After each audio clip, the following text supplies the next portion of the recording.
Can you believe it's been 20 years since the arrival of social media? But we're getting into a new world with the numerous social apps kind of changing and the digital landscape changing. So where's it all going? Well, we turn to our good friend, Mohit Rajans, to try and answer these questions back on the show, but in person, and he has a new book.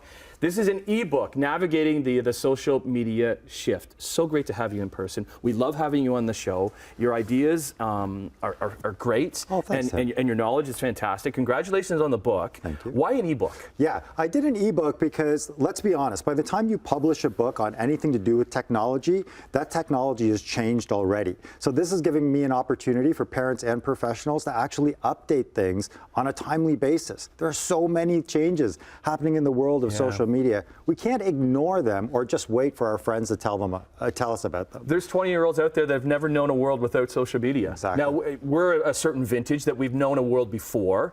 Social media is not going anywhere, but what do you mean by the shift? So if you look at the beginning of the year, there have been so many headlines that have shown that all of these social media companies are required to make these changes as a result of everything from government to the audiences they address. So take, for example, we saw the cluster that Twitter was, a massive investment in a revamp. It is X now. What do brands do with that in the future? What can you and I expect from Twitter in the future if we want to rely on it as a tool? It's going to cost us more apparently in the future if we want to use it the way we use it, and it's going to cost people to advertise more on it. But it's also littered with bots, and it's not a great source of information for people. So we have to have these conversations even at a student level. Think about how many students use Twitter for research.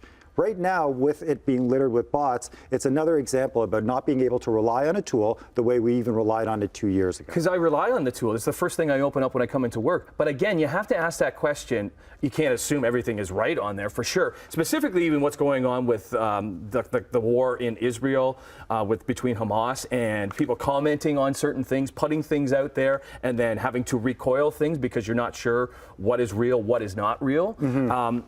How do we go about kind of using it properly as a tool? Well, the unfortunate part about it is it's a stage. And so what I mean is people perform on it and people put their opinions on it. And so parents and people have to have conversations with each other about how unfiltered it really is. See, we got to a point where we finally got to a place with social media where we could really hold them accountable for some of the type of content that was out there. Unfortunately, this is proof that moderation isn't working, and they're not being held accountable for the stuff that is post-moderated on the sites. So what do we have to do? We as parents, we have to talk to our kids and make them understand that they can't be part of the problem. Unfortunately, if they are part of the problem, it's going to be perpetual. We're going to see people clicking on things and the wrong information is going to continue to happen. But the other side of it, which is what drives me nuts, is we have to flag information that's incorrect. If you're on social media and you know that this is a place that you consider a place for sharing information, you see the wrong things, use that flag button. It's the only way you can self-moderate. What's it doing for a younger generation?